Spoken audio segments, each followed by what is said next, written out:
छोटू एक बड़ा ही जिज्ञासु लड़का था। उसे अपने दादाजी के पुराने सामानों को देखना समझना बहुत पसंद था। एक दिन उसे एक जंग लगी हुई जेब घड़ी मिली। यह एक लकड़ी के डिब्बे में लाल मखमल में रखी हुई थी। घड़ी बहुत सुंदर थी, जिस पर बारीक नक्काशी की गई थी, लेकिन यह बहुत पहले ही चलनी बंद हो गई थी। छोटू वह घड़ी अपने दादाजी के पास ले गया। दादाजी मुस्कुराए, उनकी आंखों के कोने सिकुड़ गए। उन्होंने छोटू को उस घड़ी के बारे में कहानियां सुनाई। यह उनके अपने पिताजी का दिया हुआ एक तोहफा था।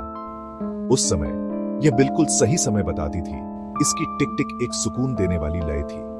प्रेरित होकर छोटू ने घड़ी ठीक करने का फैसला किया। उसने कई दिन इस पर काम किया।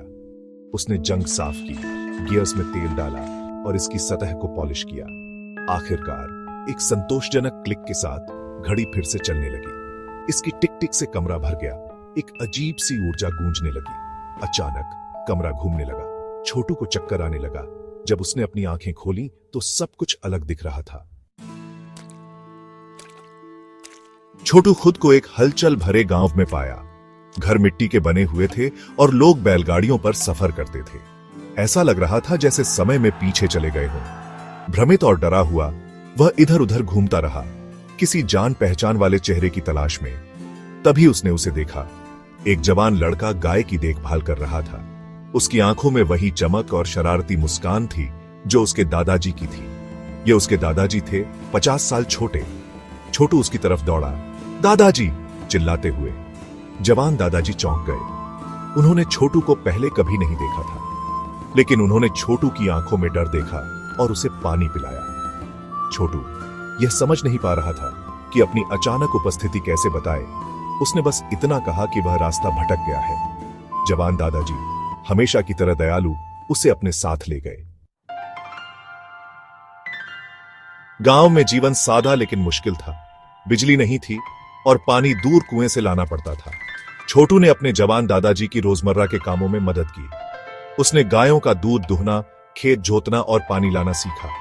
उसने देखा कि कैसे उसके दादाजी कम उम्र में भी एक स्वाभाविक नेता थे। उन्होंने झगड़ों को सुलझाने में मदद की, गांव की सभाओं का आयोजन किया और उनकी समस्याओं का समाधान ढूंढा।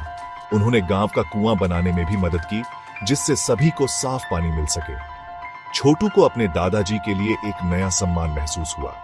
अब वह सिर्फ उनके प्यारे दादाजी नहीं थे, वह एक ऐसे युवक थे जिन्होंने साहस और करुणा के साथ कठिनाइयों का सामना किया था। एक दिन छोटू अपने समय में वापस उठा। घड़ी उसके बगल में पड़ी थी।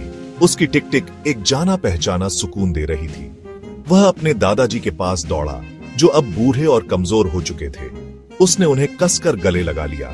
छोटू ने अपनी समय यात्रा के बारे में कभी किसी को नहीं बताया, लेकिन इसने उसे बदल दिया। उसने अपने दादाजी की कहानियों को पूरे ध्यान से सुना। उन्हें सिर्फ कहानियों के रूप में नहीं, बल्कि एक ऐसे जीवन की झलकियों के रूप में देखा जो उद्देश्य और दिल से जिया गया था। उसने सीखा कि असली ताकत उम्र या समय में नहीं, बल्कि दया, लचीलापन और दूसरों की मदद करने की प्रतिबद्धता में है। और उसने महसूस किया कि सबसे कीमती तोहफे अक्सर सादे रूप में छिपे होते हैं, जैसे एक जंग लगी पुरानी जेब घड़ी जो पीढ़ी दर पीढ़ी चली आ रही है।